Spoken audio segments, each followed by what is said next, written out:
Senator Padilla tutol sa investigasyon ni Hontiveros kay Pastor Quiboloy.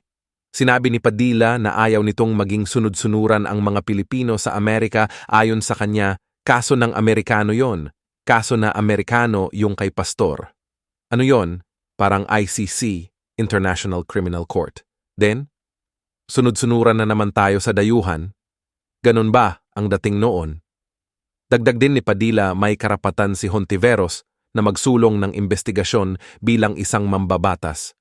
Pero kanyang ipinunto na hindi nito susuportahan ang alegasyon na nag-ugat mula sa investigasyon ng dayuhang korte. Ako lalo nangangati ako pagkakaso ng puti na-o-offend si Andres Bonifacio. Ayoko talaga, pero kung sa Pilipinas, wala akong magagawa. Pilipino yun Kung pagbabasehan natin ay korte ng ibang bansa, no way, saad nito. Sa alegasyon naman ng child abuse at sexual abuse, sinabi ni Padilla na dapat imbestigahan din ang mga testigo dahil sa posibilidad na hindi ito nagsasabi ng katotohanan. Kailangan nating imbestigahan ang mga witnesses kung sila ay nagsasabi ng totoo. Ang tagal naman ninyo na nanonood ng hearing dito. Kakaunti ang witness na nagsasabi ng totoo dito. Magsasabi ng statement ngayon, kinabukasan iba na yung statement. Ani Padilla. Upper and the bigger, ayaw nila ng lower sila. Hindi mangyayari, ma'am. Hindi mangyayari. Puro lang tayo kwento dyan. Pero magastos din ang PI, di ba? Magastos din po ang People's Initiative. Opo. Kung isang tao ang magsusolder, pero kung magtutulungan ng mga partido, kasi dapat talaga dito po, kung seryoso tayo dito, hindi man tayo nagkakaintindihan kung sino yung magiging mga presidente natin o vice president, pero pagdating doon sa usapin na gusto natin baguhin ng konstitusyon, dapat lahat ng partido magsama-sama. So, sir, ngayon, maliban sa PDP laban, sino po yung... Lakas.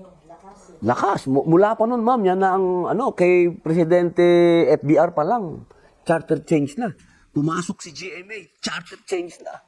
So, ang lakas talaga ngayon, natutuwa ako dahil sinundan ngayon ng sila uli ang ang Partido Federal, yung kay Presidente, federalismo din yun. Kaya ang ganda kung ang magsasama-sama ngayon, mga partido. Sir, open din yung pagtulungan sa partido nila, Senator Coco.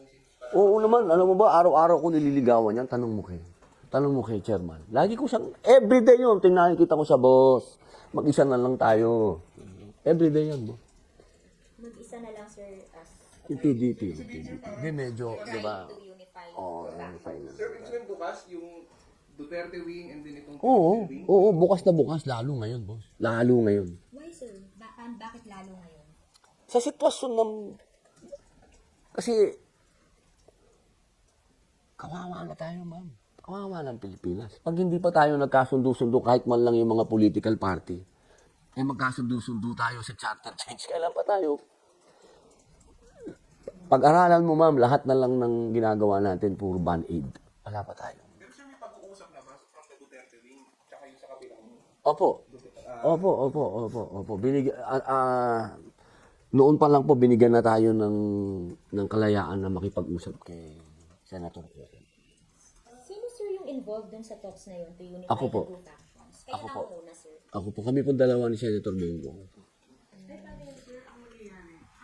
end doon, para eventually ma-unify, tapos hindi na yung kasuhan sa Supreme Court, yung gano'n.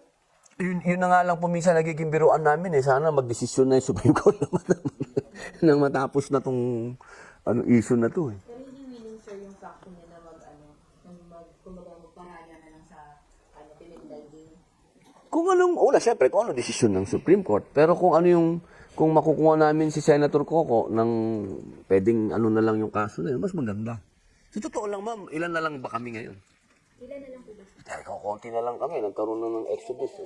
Oo, wala akong numbers Kasi magmula nung nag-resign ako sa pagiging vice president nila, di ba? Member na lang ako Si President Duterte involved din dun sa Isang chairman. sa usapan na mag-unify na. Alam mo naman si Mayor, napaka-peaceful na tao nun hindi lang niya publicly siguro sinasabi. Pag kami. Hindi, kami po. Hindi naman personal yung falling out nila, pero political lang naman yun. Gano'n naman sa politika. Hindi mo na ma-distinguish yung personal at aalamin mo na lang yung pinagmulan, malalaman mo, political lang to. Dito naman, interest lang dito ang pinag-uusapan. Pagka okay sa interest mo, okay.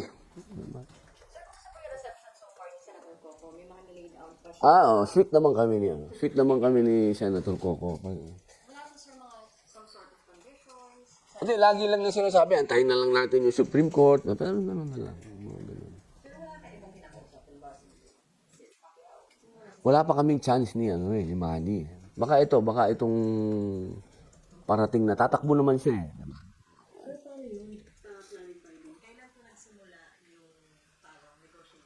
Tagal na. Matagal na. Noon pa lang nanumpa ako ng Vice President, yun na kagad ang sinabi ko eh. Ako nagsabi noon na yung parang, ang tawag doon, yung acceptance speech ba yun? Acceptance speech. Nung kinuha ko yung, yung responsibility dati. Sinabi ko na kagad yun na lalapitan ko na yung mga dating PDP. Na maging isa na lang.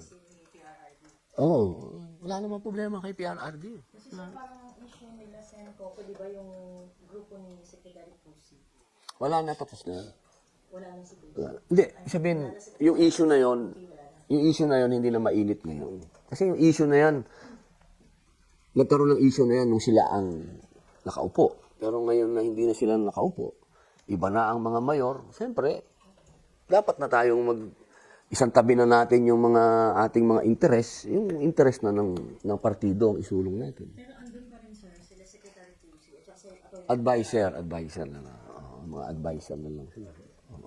Sir, balikan ko yung People's Initiative, sir. Sir, kaya in 1 year? Kasi 2025 Oo, naman. dun isasabay. Oo, ma'am. Kayang-kaya yun. Kung talagang i-assignment ng bawat congressman, bawat distrito, ang bilis nun, ma'am. Papamiting ka lang doon, papipirma, mapaintindihan mo sa tao. Kasi tsaka ngayon, sa dami ng media ngayon, social media, ang dali mo nang ipaintindi sa tao. Hindi na pwedeng sabihin ng COMELEC o ng Supreme Court o ng kahit anong court na kulang ang information. Hindi na, sobra na nga tayo sa information ngayon.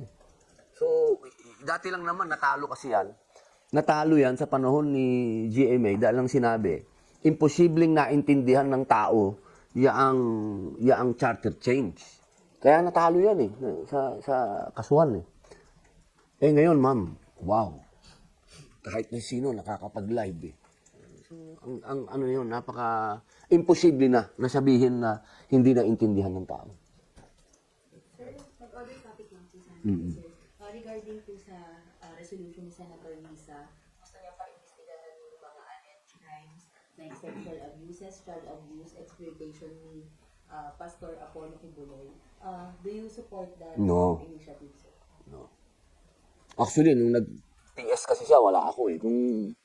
Kung nandito ako nun, medyo magi-interpellate tayo. Sir, ano pong i-debate? Kaso ng Amerikano yun kay Pastor. Paano? So ano yun, parang ICC din. Ganun. Sunod-sunuran na naman tayo sa dayuhan. Ganun ba ang dating nun? Pero sir, meron daw siyang mga credible witness at meron daw siyang mga sworn affidavit na nakuha, sir, na papatunay daw dun sir sa mga alleged crimes na yun, sir. And meron din daw kung mga pending cases dito sa DOJ na currently, sir, na tinitignan para po mag-pursue ng cases against Pastor Kibuloy. Karapatan niya yun. Naisulong na yan. Pero siyempre ako lalo, nangangati ako pagka kaso ng puti Pag kaso ng na-offend si Bonifacio. Medyo ayoko talaga. Pero kung sa Pilipinas, wala akong magagawa. Pilipino yan. Pero pag ang babasihan natin, korte ng ibang bansa, no way. So, parang yun, parang yung speech niya, ibinase niya po dun sa isang lalaki na nandito. Tapos may mga hawak po siya, mga witness. Allegedly, may isang minor na nandito pa rin na ginawa daw pulubi, pinagsilisip, Kailangan patunayan niya yun. Siyempre. Nasa kanya ang burden. Napatunayan niya. Participate kayo sa hearing na gagawin ni Sen. Lisa para mag- Kung